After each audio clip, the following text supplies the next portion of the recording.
Today, we are going to talk about two training techniques: batch and momentum. I hope we can finish it within the remaining 30 minutes. The first one is batch. Many classmates had asked me why we should use the batch technique. Why use it for training? At first, I didn't plan to talk about it in the first week, because I knew that everyone will have a lot of questions afterwards. The reason is that batch is not something that you'll naturally come up with, but because there is a batch-related part in TA's source code. So I've decided to teach you beforehand. So how does batch work? Last time, I told you that when we are calculating the derivatives, you don't actually use the loss with all data. What you actually do is dividing the data into batches. Some people call it mini batch, but I call it batch. Those two terms refer to the same thing. In TA's slides, they use the term mini batch. Each batch contains B pieces of data. Every time we update the model's parameters, we pick a batch which contains B pieces of data, calculate the loss and the gradient, and update the parameters. Then, we take another B pieces of data, calculate another loss and another gradient, and update parameters again, and so on. So we will not calculate the loss with all the data at once. We will only use one batch of data at a time to calculate the loss. When we finish processing all batches once, we say that we have finished an epoch.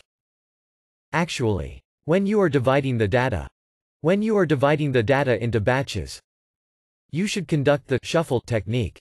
There are many ways to implement shuffle.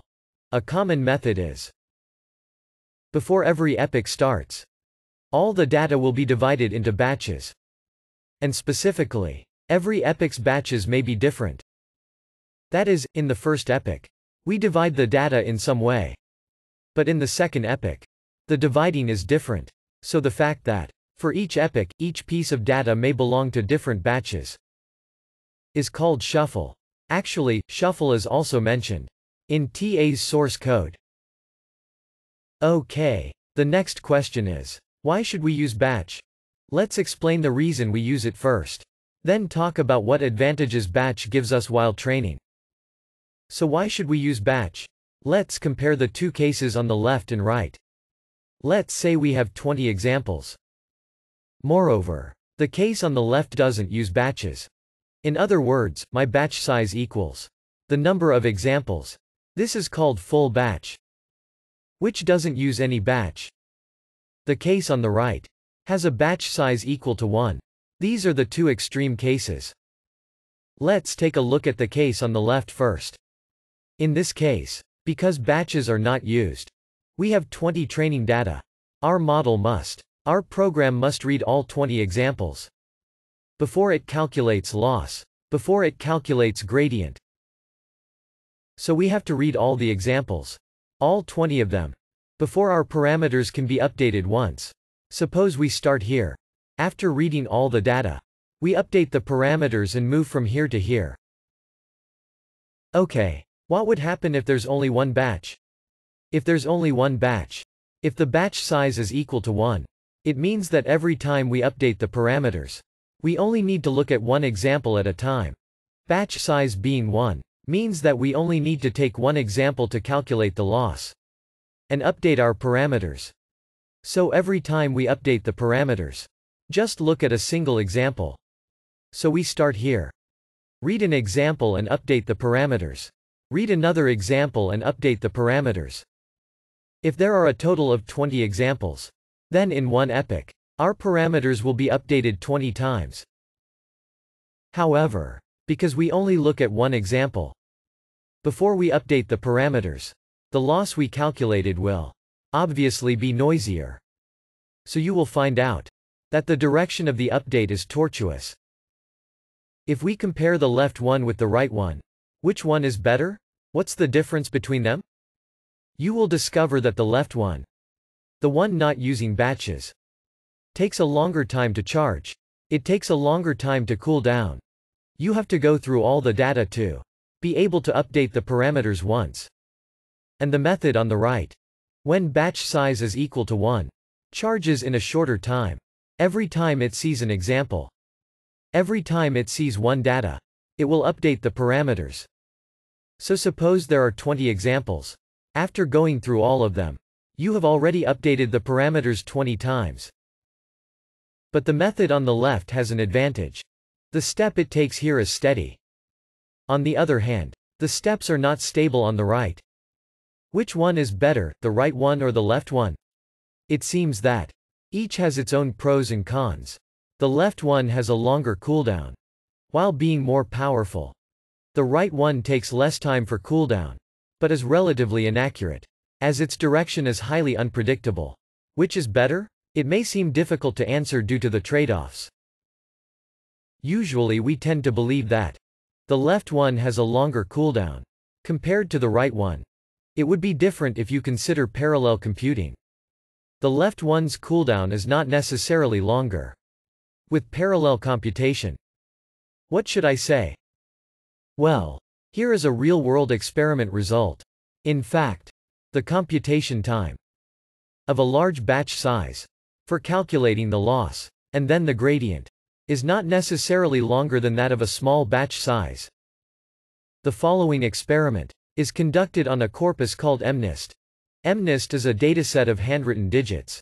What the machine does is that, when given a handwritten image, it should make a prediction of the digit on that image. It's a classification task of handwritten digits. MNIST is the fruit fly of machine learning. Suppose that you've never done any machine learning tasks before. One of the first machine learning tasks you are going to try will often be handwritten digit recognition on MNIST. And then we just performed an experiment in which we'd like to know, when given a batch, how long it takes for the machine to calculate the gradient and then update its parameters. Here is the graph of computation time for batch sizes of 1, 10, 100 and 1000 respectively. You will find that there's almost no difference between the computation time of batch size 1 and 1000. But why? You might say that since there are 1000 pieces of training data, wouldn't it take 1000 times longer than batch size 1 does for calculating the loss and then the gradient? But it's actually not the case, because we have GPUs for parallel computation. When doing calculations, these 1000 data are processed in parallel on the GPU. So the time for batch size 1000 will not be 1000 times that of batch size 1. Well, of course, a GPU still have its limits. When the batch size is extremely large, the computation time of a batch for calculating the gradient will still increase as the batch size grows. So if the batch size is, the computation time is almost the same if the batch size is from 1 to 1000. But when you increase the batch size to 10,000, or further increase to 60,000, you will find out that the time GPU takes to compute the loss of all the data in the batch, and then to calculate the gradient, gradually increases as the batch size increase. The GPU used in this experiment is V100, which is pretty powerful. Feed it with 60,000 pieces of data. In a single batch, the GPU finishes the computation of gradient with 60,000 pieces of data within 10 seconds. Actually, I do the experiment of the relationship between the batch size and the computation time each year. I put the old slides here. If you are interested, you can take a look at it. What can you expect? You can see the evolution of the era. The GPU used in 2017 is 980. The GPU used in 2015 is 760. The 980 GPU takes a few minutes to compute a batch with a batch size of 60,000. Now it only takes 10 seconds to finish. You can see the evolution of technology. Although the GPU has the ability to perform parallel operations, the parallel computing power has its limit after all. So when the batch size is really big, the time will increase eventually. In practice, because of the ability of parallel computing, the time takes to finish one epoch with a small batch size is actually longer than the time takes with a large batch size. How to say? Assume that we have 60,000 pieces of training data. We need 60,000 updates to finish an epoch. When the batch size is set to 1. We need 60 updates to finish an epoch. When the batch size is set to 1000. The time difference to calculate gradient between batch size 1 and batch size 1000 is almost the same. Then the difference between 60,000 updates and 60 updates is very considerable. The figure on the left is to update the parameters once, which is the time required to take a batch of data and calculate the gradient. The figure on the right is the time required to finish an entire epoch. You will find the figure on the left and the figure on the right has an opposite trend. Suppose your batch size is set to 1. You have to update the parameters 60,000 times. For an epoch, the time it takes is considerable. But if your batch size is set to 1000, you only need to run 60 updates. For an epoch, the time to run an epoch, or the time to see all the data, is actually shorter. When batch size is set to 1000, the time to see all the data is shorter for a batch size of 1000 compared to a batch size of 1. So, if we take a look at the graph on the right, we can see that using a larger batch size is more efficient at seeing all data once. Isn't it a bit counterintuitive? When parallel computing is not taken into consideration, you'll think that large batches are slower. But in reality, when parallel computing is taken into consideration, it takes less time to process one epoch using a larger batch size. So, if we want to compare the differences of using different batch sizes, using the skill cooldown as the comparison might be inappropriate. It seems that in terms of the skill cooldown, the larger batch size doesn't really suffer that much. It even has some advantages. So, in reality, if you're using a GPU, there might be no difference in time. Whether you choose to update once using 20 pieces of data, or update 20 times using one piece of data, they might be the same after all. So, it would seem that the larger batch size doesn't really have a longer skill cooldown. Thus, you might think that the disadvantage of using a larger batch size has disappeared. After all, it seems that using a larger batch size would make the updates more stable, whereas using a smaller batch size would make the updates noisier and less stable.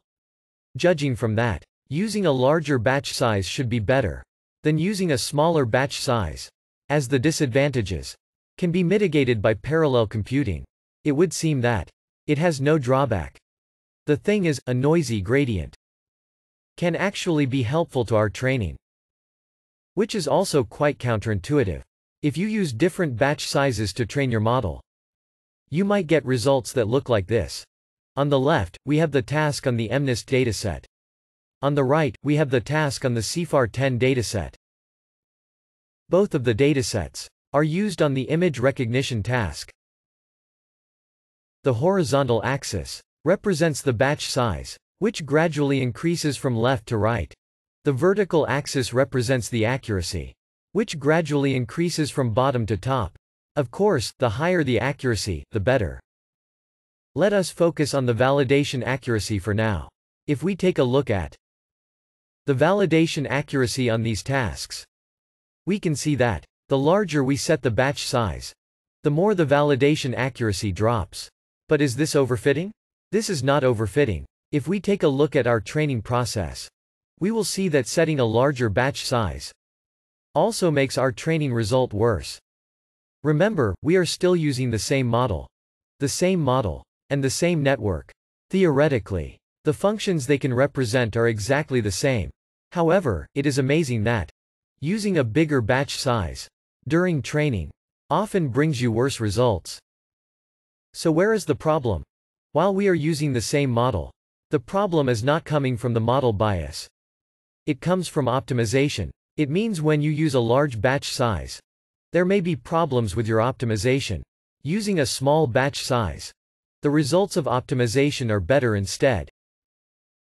Why is it so? Why does using a small batch size enable obtaining better results on the training set? Why does the noisy update, the noisy gradient obtained during training, give us better results? One possible explanation is like this. assuming you are using the full batch. Then when you update your parameters, you just follow a loss function to update the parameters. Today when I went to a local minimum while updating, or walked to a saddle point, we would stop. Gradient is equal to 0. If you don't use Hessian, then while using the gradient descent, you can't update your parameters anymore. But if you use a small batch, if you use batch, what will happen? When we pick one batch every time, and compute its loss, it is equivalent to, equal to that every time you update your parameters. You use different loss functions. When you choose the first batch, you use L1 to calculate your gradient. When you choose the second batch, you are using L2 to calculate your gradient. Suppose you use L1 to calculate gradient, and find that the gradient is equal to 0.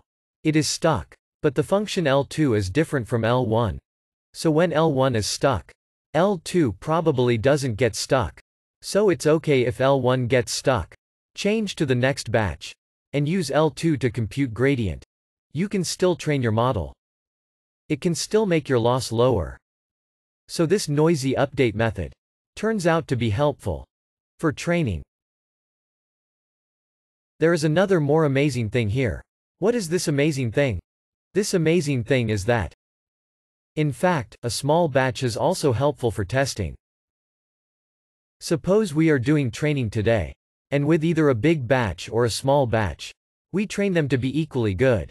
In the previous case, it is already hard to train. Suppose you have some methods, like trying hard to increase the learning rate for the big batch. Then find ways to train the model using the big batch, as good as another one using the small batch. As a result, you will find that using a small batch is actually better in testing. The following experimental results are quoted from this paper on large batch training for deep learning. Generalization gap and sharp minima.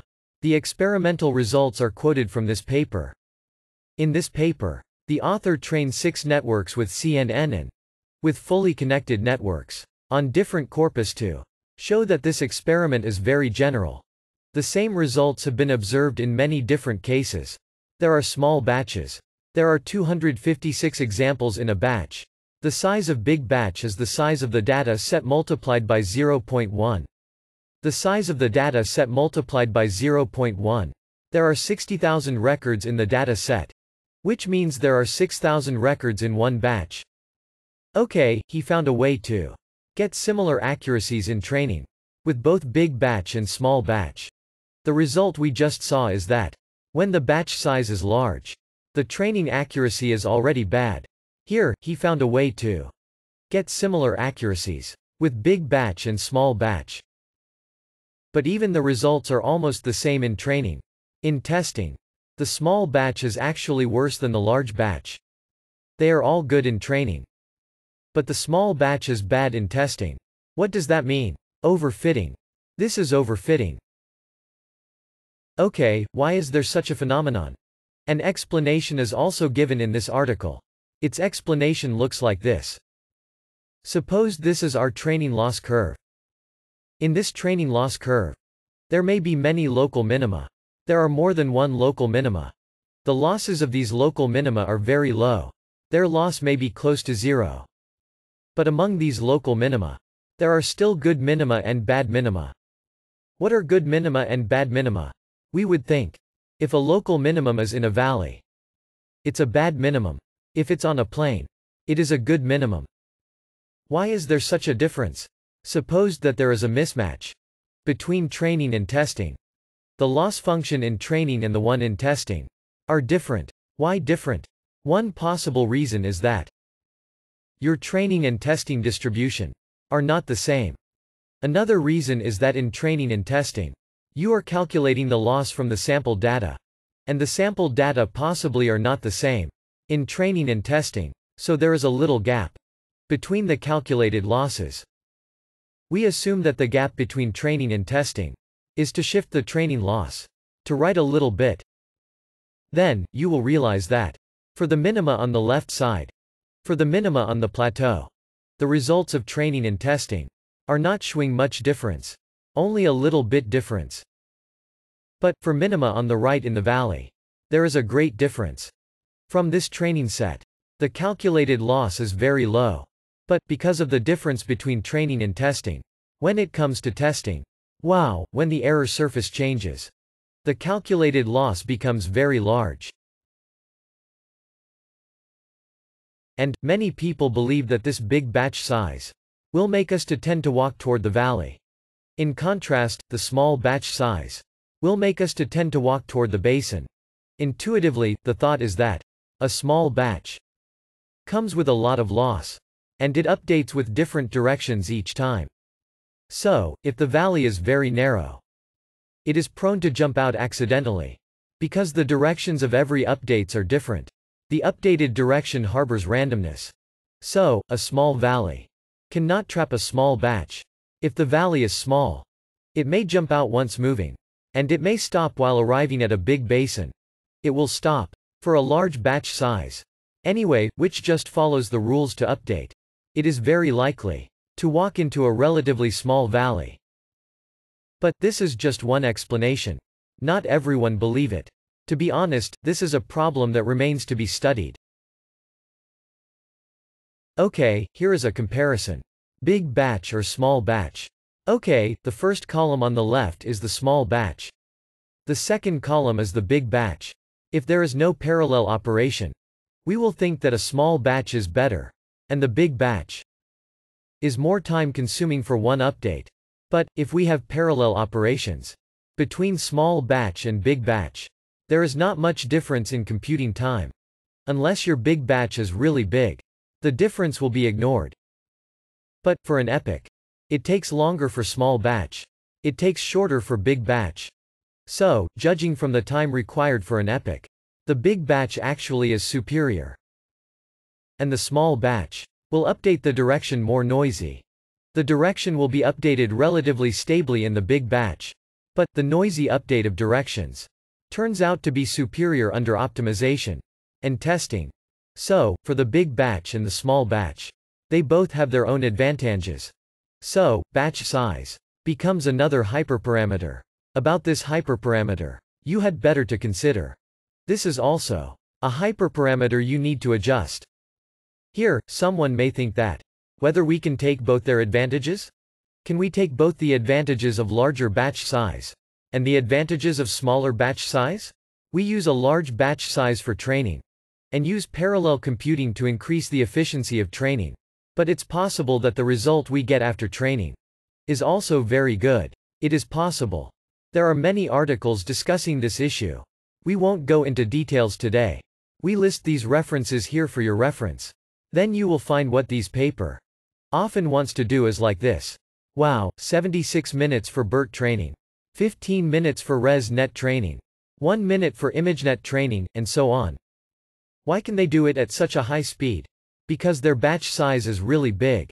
For example, in the first paper, there are 30,000 examples in one batch. With a huge batch size, the result can be computed very quickly. You can see a lot of data in a short period. However, they need some special methods to solve the disadvantages that large batch size may bring to. Okay, before the end of class, I want to share another technique with you. Momentum. This is another technique that may be able to deal with saddle point or local minimum. How does momentum work? Momentum works like this. For its concept, you can imagine it in the physical world. Assuming that the error surface is the real slope, and our parameter is a ball. You roll the ball down the slope. If today is the normal gradient descent, it stopped when it reaches the local minimum or saddle point. But in the physical world, would a ball act like this? Assume a ball rolls down from a slope. It rolls to the saddle point. If there is inertia, after rolling down from the left side, it will continue to roll to the right side. Even when it goes to a local minimum, it will continue to go to the right side. If it has enough momentum today, it may even climb over this small slope and continue to go to the right side. Today in the physical world, when a ball rolls down from a high place, it will not get stuck at saddle point or local minimum. It will not get stuck at saddle point or local minimum. Can we integrate this concept into gradient descent? This is what we will talk about later. Which is momentum. Okay, let's review it quickly. What does the original gradient descent look like? This is a vanilla gradient descent. The word vanilla means general. Its literal translation is vanilla. But it just means general. What does a vanilla gradient descent look like? The vanilla gradient descent means we have an initial parameter called θ0. Let's calculate the gradient. Then after calculating this gradient, we go in the opposite direction of the gradient to update the parameters. After we obtain the new parameters, calculate the gradient again, go in the opposite direction of the gradient, and update the parameters again. The gradient will be calculated again after reaching the new position. Go in the opposite direction of the gradient to update the parameter. This process just keeps going like this. Okay, if you add the momentum, what will it look like? After adding the momentum, the gradient descent becomes like this. Every time we update our parameters, we are not just going to use the gradient descent. We are not just updating the parameters in the opposite direction of the gradient. In the vanilla gradient descent, we all update the parameters in the opposite direction of the gradient. But now it's not just moving the parameters in the opposite direction of the gradient. We are in the opposite side of the gradient, plus the direction of the previous step. Utilize the results of these two together to adjust our parameters. It's like this in detail. Find an initial parameter. And then we assume that at the beginning, potentially, the amount of change from the previous step, the amount of the update of the parameters in the previous step, is set to 0. And then, at the next θ0, you want to calculate g0. Calculate g0. Calculate the direction of the gradient. Then you have to decide how to go next. Then we said how to go next. It is the direction of the gradient plus the direction of the previous step. But because the previous step is exactly 0, it's just the beginning, so the previous step is 0. So the direction of the update is the same as the vanilla gradient descent. There is nothing interesting about it. But from the second step, after adding momentum, it will be different. Start from the second step. We calculate g1.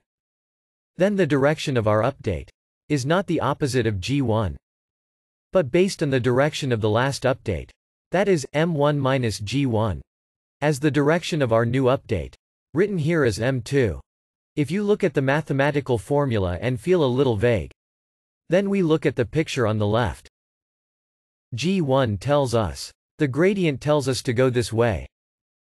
But we don't just listen to the gradient. After adding momentum, we are not just based on the opposite direction of the gradient to adjust our parameters, but we will also look at the direction of the previous update. If you said you want to go in this direction last time, but the gradient said you should go in that direction, just add these two together. A compromise between these two. That is, to go in this direction. So we moved m2. Go to the place θ2. And then repeat the same process over and over again. We calculate the gradient at this position. But we don't just go in the opposite direction of the gradient. Instead, we consider the previous step. The previous step is in this direction.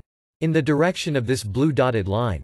We add the blue dotted line and the red dotted line. The direction indicated by the previous step and the direction indicated by the gradient as the direction we are going to move. And so on. Repeat the same operation. The gradient said to go in this direction. The previous step said to go in this direction. Combining these two, we go toward the down left. So this method is different from the vanilla gradient descent. We are not looking only at the direction of the gradient to adjust the parameters. We also consider the direction of the previous movement to adjust the parameters. Okay, we use m to represent every step we moved. M can actually be written as the weighted sum of all the previous calculated gradient. Why? From the formula on the right. It can be easily understood. m0 is set to 0. m1 is m0 minus g0. m0 is 0. So m1 is g0 multiplied by negative eta. m2 is lambda times m1. Lambda is another parameter. It needs to be adjusted just like the learning rate. You can think of eta as the learning rate, we need to adjust it. Lambda is another parameter. This also needs to be adjusted. m2 equals lambda times m1. minus eta and multiply by g1. Where is m1? m1 is here. You put m1 in this equation. You will know that m2 equals to negative lambda times eta times by g0 minus eta and multiplied by g1. It is the weighted sum of g0 and g1. And so on. So you will find out that, after adding momentum, one interpretation is that momentum is the negative direction of the gradient plus the direction of the previous movement. But another way of interpretation is the so-called momentum. When momentum is added, the direction of our update not only depends on the current gradient, but depends on the sum of all gradients in the past. Okay, suppose you don't have a good understanding here either. There is a simpler example here. Hope to help you understand what is going on with momentum. Okay, let's update the parameters here. According to gradient's direction, we should update parameters to the right. Currently, we have no direction for the previous update. So we just follow the instructions given by gradient. Move parameters to the right. Okay, then our parameters move a little to the right and arrived at this place. The gradient becomes very small, telling us to move to the right. But only a little bit to the right.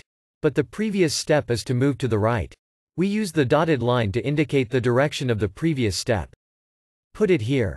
We add the direction of the gradient and the direction of the previous step. We then get the direction to the right. Keep heading right, we arrive at a local minimum. Logically, if we enter a local minimum, gradient descent can't help us move anymore, because there is no gradient direction. The same goes for saddle point. Without the direction of gradient, we can no longer go forward. But it doesn't matter. If there is momentum, you still have a way to keep going. Because momentum considers not only the gradient. Even if the gradient is 0, you still have the direction of the previous step. The direction of the previous step tells us to go right. We continue to go right. Even if you go to this kind of place, the gradient tells you to go left. But suppose the influence of your previous step is larger than gradient. You might still go right. Even going over a small hill. Maybe you can go to a better local minimum. This is the possible benefit of momentum. Okay, these are the things I want to tell you today.